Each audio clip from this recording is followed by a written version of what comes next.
Guys, welcome to Smack Talks Wrestling Reviews. We're looking at the greatest Royal Rumble. Let's see what $210 million can buy you as an exclusive WWE pay-per-view.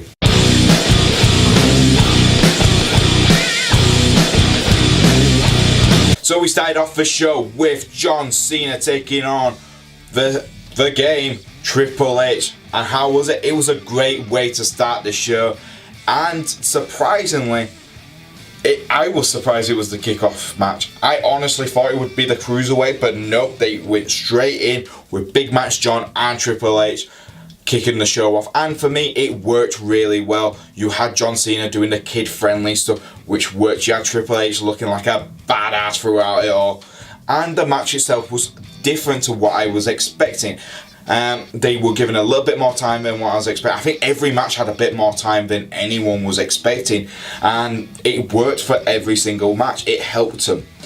John Cena and Triple H really put on a masterclass of you don't need to have really high flying moves. If you know, it was more ground and pound type of match, and Triple H slow build up type of match worked really well for both men. Triple H looked like he was about to get the victory, but no. John Cena, attitude adjustment, got the victory. For me, it makes the most sense. John Cena, big, universal, family-friendly wrestler, beating the cynical, the evil game, just makes. And the crowd loved it, and you know, John Cena cutting a "thank you for having us" promo worked just as well. Next up, we had the Cruiserweight Championship match where we had Cedric Alexander taking on Kalisto. And like I said previously, the matches had a lot more time than I was expecting. So even this match, where I thought, oh, it's only going to be very quick, I actually had enough time to show off a hell of a lot of moves. And the crowd in Saudi Arabia absolutely enjoyed it. It was quiet at the beginning, but when the moves start getting into a lot more high flying, a lot more than what you see on 205, they really got behind it, and it just shows how good athletes are the 205 guys. Cedric Alexander and Kalisto were pulling off moves you don't regularly see on a WWE show, and because they were given enough time, they just pulled it off so well, and it was brilliant. Cedric Alexander got the win, which makes the most sense because he's just recently won the title at WrestleMania. And Kalisto comes off looking really strong as well. It was an absolutely fantastic match from start to finish. For me, it was the dark horse of all matches, and I really enjoyed it. Next up, we had the vacant Raw Tag Team Championship match where we had the Deleter of Worlds, Bray Wyatt and Matt Hardy taking on the Bálor, Cesaro and Sheamus. Now for me, this match, I was excited, and I really do get the Woken Matt Hardy Bray Wyatt partnership because it just works so well. I know a lot of people aren't a fan of Matt Hardy's Woken state, but I am really invested in seeing how much push they really have in.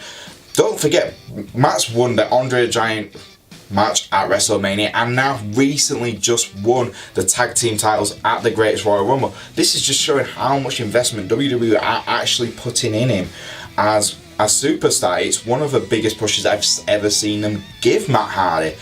Bray Wyatt is fresh, and it just feels like a fresh new character. Him working with Matt Hardy just works so well because they're such a bizarre couple.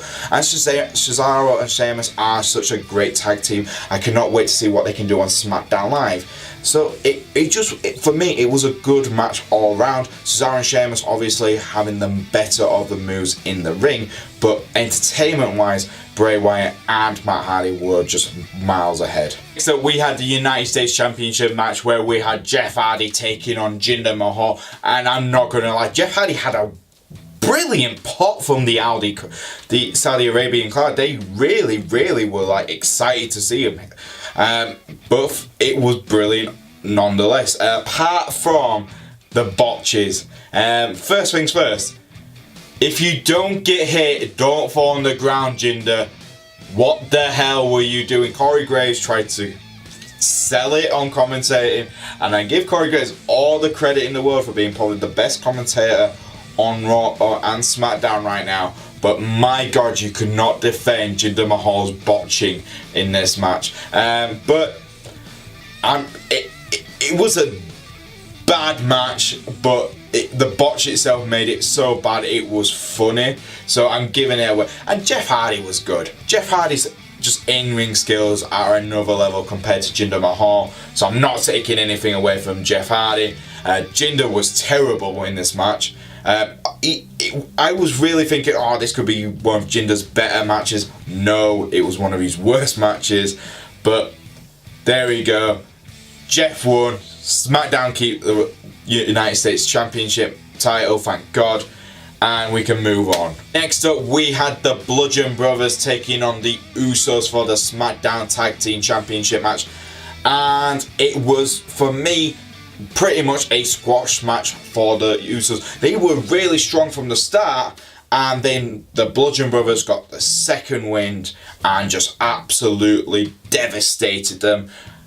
You know, they are still SmackDown champions, are the Bludgeon Brothers, but my God, it felt like, yeah, the Naomi not being able to be there in Saudi Arabia just took away something from the story. But the Usos put on a great performance. I cannot wait to see the Bludgeon Brothers and the Usos take each other on again later on.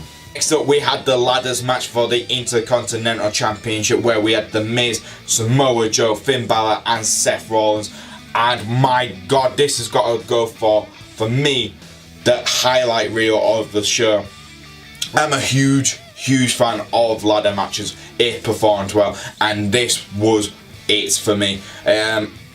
It just worked in every way. You had Seth Rollins and Finn Bálor being able to do the high-end, high-risk moves. Samoa Joe just destroying everyone with a ladder. He's dangerous without a weapon, but now he had the ladder, just made him even more.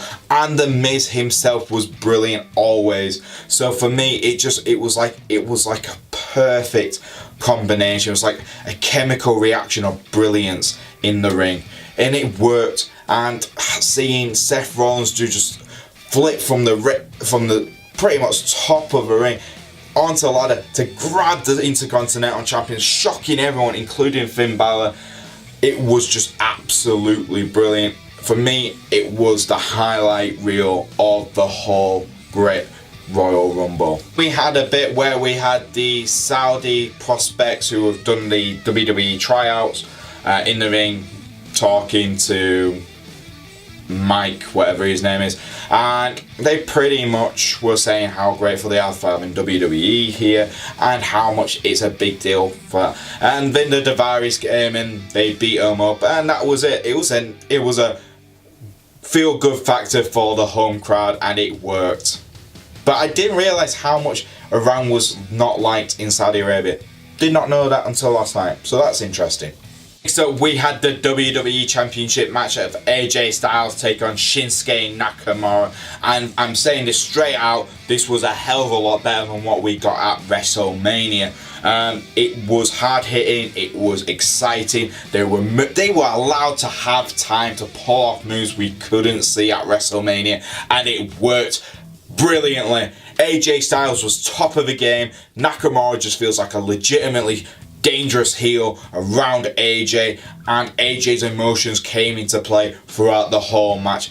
It worked. AJ and Nakamura got a count out, so both men no man won, and this allows the story to continue. Yes, I was rooting for Nakamura to win the title so we could see a great heel Nakamura, but after the match, it was announced straight away, AJ versus Nakamura at Backlash for the WWE title once again. Give these guys the time, make them the main event at Backlash, and give them the time. They are going to steal that show, because if that was just a glimpse of what we can see, that was an absolutely brilliant match. Not as good as the Intercontinental Championship match, because that was just a highlight reel, but that match in pure wrestling terms for me was brilliant. Cannot wait to see how far they can push AJ versus Nakamura. Next up, we had the casket match where we had Rusev taking on the Undertaker, and I'm not gonna lie guys, this lasted longer than I was expecting, and Rusev actually was allowed to hit the Undertaker, which surprised me even more. But bloody hell, It wasn't a long match, but my God, I am surprised on how much they allowed Rusev to do with The Undertaker. The only thing I found really stupid was Michael Cole saying, "My God, The Undertaker looks better than ever. I've never seen him look so good in his career." What? You obviously don't remember 2001 Undertaker or anything like that, Michael Cole. You're a damn idiot.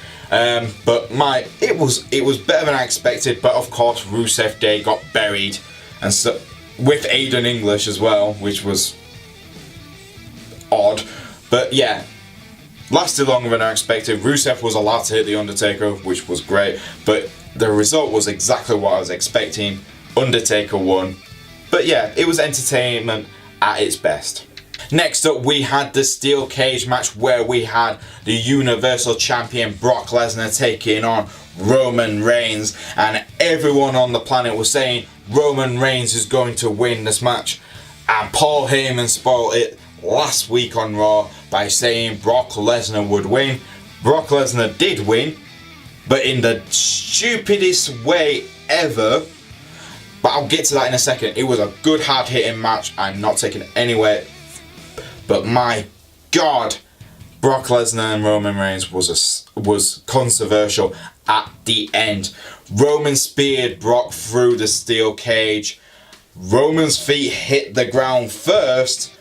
Brock got the victory. Now, according to the referees, Brock's back, which was laid on the mesh of the steel cage, hit the ground first, and that's why he won. Yet the rules said your feet have to hit the ground, and it was Roman's feet which hit the ground first. Makes no sense. But yeah, apparently according to the rules, you can flip-flop around it. It was very controversial. Even the commentating team were arguing over it.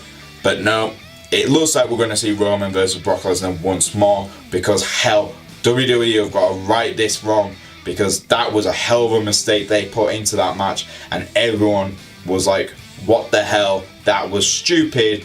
It should have been Roman who won by rules because of this. But no, WWE allowed Brock to take the victory, which I did say he would do, so I was right.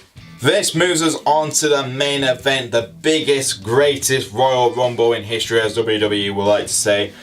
And I am not going through every bloody superstar which took part. I'm just going to talk about the highlights from that match.